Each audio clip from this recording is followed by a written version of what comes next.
I actually have two roles. So as a genetic counselor, I'm in the Down syndrome clinic, but as a clinical research coordinator, I'm also in the clinic talking to people about our research programs. So I actually coordinate some of the research that is, some of it is investigator initiated, so Dr. Kishnani or some of the other investigators at Duke would set up a study, and I would help coordinate that, recruiting subjects, making sure that the study was done, appropriately, doing all the data, all the appointments, everything. And then some of them are actually sponsor studies. So some of the big corporations like Roche, Novartis, some other companies over the years have sponsored some of the research studies, and then I would also coordinate those. So I would recruit the patients, I would set up all the appointments, enter all the data, basically just run the study.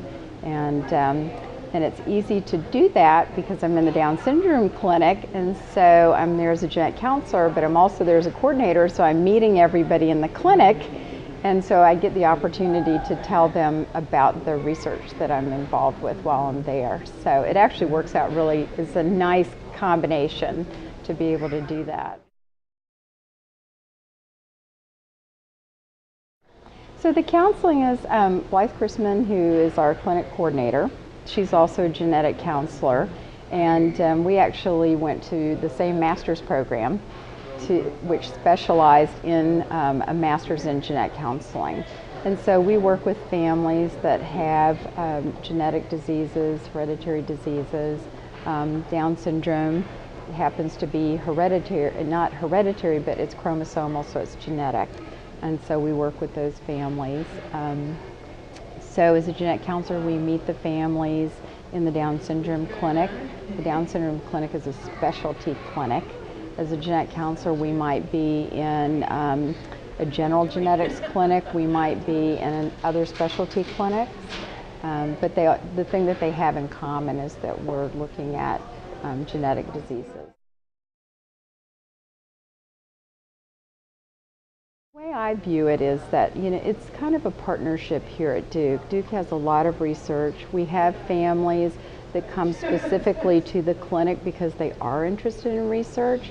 And I think because we are, we do have the Down syndrome clinic, and we do have that unique opportunity to meet with them and discuss with the families what research we are doing.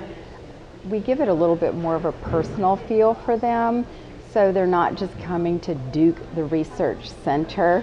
They're actually coming to a clinic and meeting with people who maybe have known them for years. And so we have the opportunity to really get to know them and know what research programs might be more appropriate for them. Well, they've been incredibly helpful. Again, I think the personal touch is important because so many of our families are from this area. They've heard of Anna's Angels. It's not just some group from New York that's funneling money. So they know that there's a real commitment there, and I think that's really important in terms of involving our families in the studies. Certainly one of the things that I've been most involved with is our Down syndrome repository, and that's been directly funded for 3 years by Anna's Angels. There's no way we could have gotten that off the ground. We've already, it's kind of like a bank for blood and tissue samples, and so we already have several researchers who have accessed that bank to do research studies, and we're hopeful that other researchers in the Duke community, knowing that there's this easy access to samples, will be encouraged to do additional research.